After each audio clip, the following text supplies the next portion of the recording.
Welcome to Cinematic Recaps. This movie is called The Gift.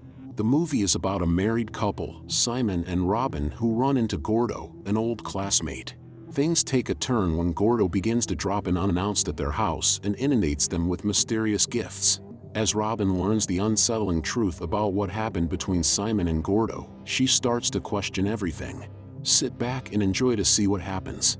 While recuperating from a recent miscarriage, married couple Simon and Robyn Callum relocate from Chicago to California. They decide to move there after discovering a nice house close to Simon's former residence. A stranger approaches Simon as he is purchasing furniture for their home and claims to know him from high school. When the man introduces himself as Gordon Mosley, or just Gordo, Simon doesn't immediately identify him. He extends the pair a kind welcome before departing. Gordo initially presents the couple with a bottle of wine as a welcome gift by leaving it on their doorstep. Later, when Simon is at work, he arrives. He is welcomed inside and given a tour of the home by Robyn. They discover a large toy monkey in one area, and Robyn informs Gordo that Simon is afraid of monkeys. Gordo is welcomed to stay for dinner by Robyn. When Simon joins them, Gordo tells Robyn how Simon once ran for class president and claimed that his catchphrase, Simon says, would earn him anything he desired. Gordo, who is a little too inebriated from the wine, remarks that Simon says applies to all the wonderful things Simon has in his life: great home, lovely wife, fantastic work, and so on, which causes the pair some discomfort. Gordo visits them occasionally, but Simon doesn't like it.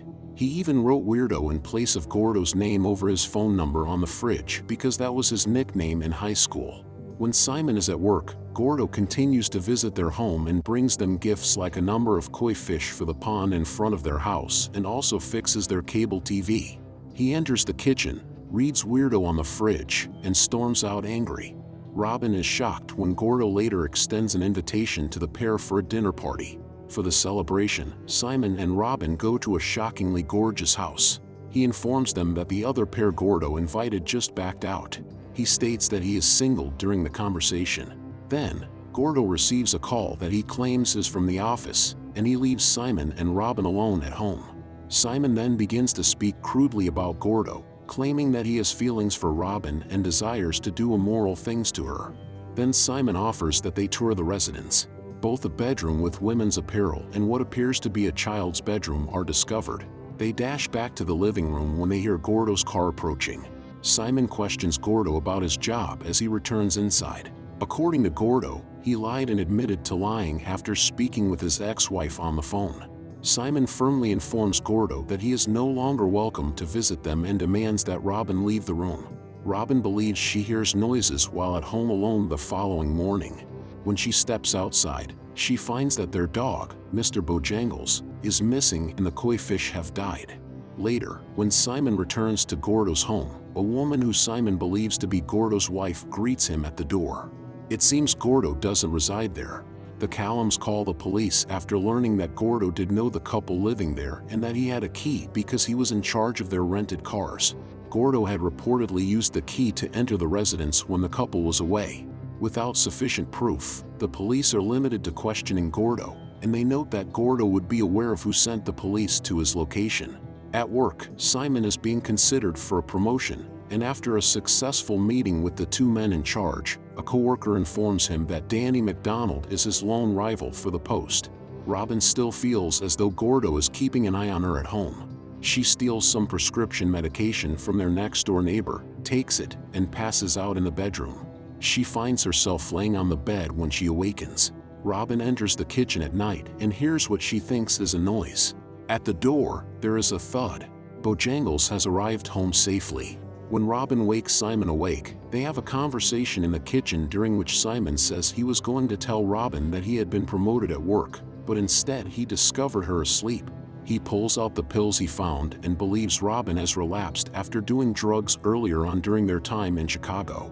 Simon, according to Robyn, doesn't share her concerns about Gordo. Simon merely believes that it would be best to forget about the man and move on because he has had a detrimental impact on their lives. Robyn has another pregnancy during the coming months. Up until Robyn is told that a man is keeping an eye on her at work, the couple is getting along just great. It's Gordo. Later, the couple discovers a letter from him in which he expresses regret for disturbing them and tells Simon that he is ready to let bygones be bygones. Simon disputes that he understands what Gordo is saying. The pair attends Robyn's baby shower. Later, she goes for a stroll with Joan, Simon's sister. She is questioned by Robyn about her knowledge of Gordo. Joan claims that everyone assumed Gordo was gay because it was said that Simon and his friend Greg discovered Gordo being abused by an older student in a car. Online research by Robyn reveals that Greg is a chiropractor. She schedules a meeting with him and begins by inquiring about what transpired between Gordo and Simon.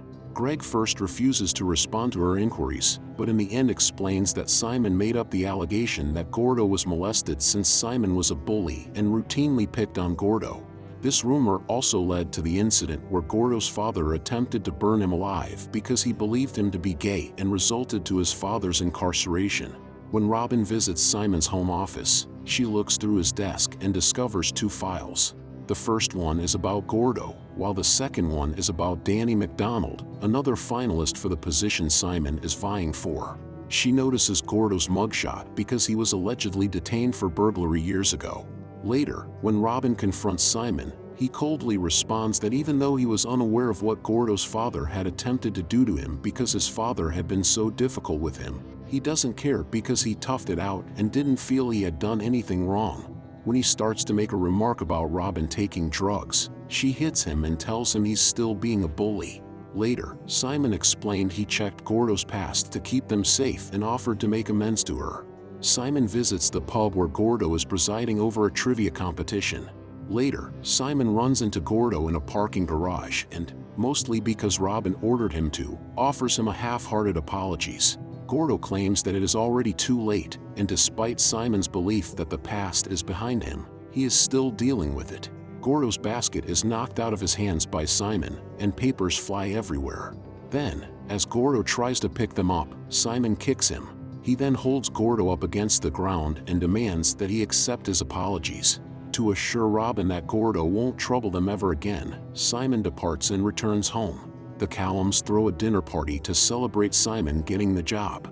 Something is hurled through the glass door, setting off the security system, after which there are two more clattering noises coming from upstairs. When Simon steps outdoors, he spots a person fleeing away.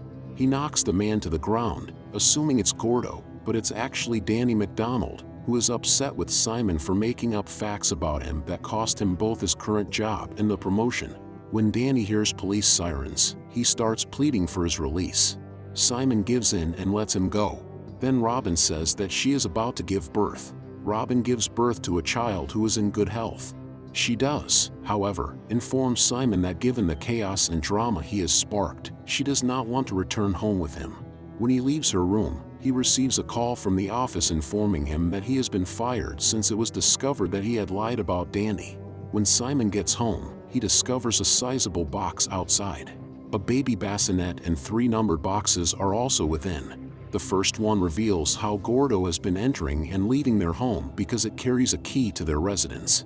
On a tape found in the second box, Simon is heard making fun of Gordo as he leaves them to answer his phone.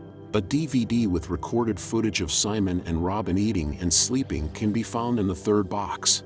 Then there is video of Robyn passing out, followed by Gordo bringing her onto the bed, kissing her, and waving to the mirror while mocking Simon by donning a monkey mask. Simon speculates that Robyn may have been sexually assaulted by Gordo when the video stops off. Gordo pays Robyn a visit at the hospital with flowers to congratulate her on her newborn while Simon watches the DVD. His arm is in a sling, and he has a bruise on his face. Did Simon do it? Robyn asks. Gordo only says that everyone will receive what they deserve before leaving. Gordo is entering an elevator as Simon returns to the hospital in a hurry, but he is unable to stop him. When Simon leaves the hospital to pursue Gordo, he gets a call.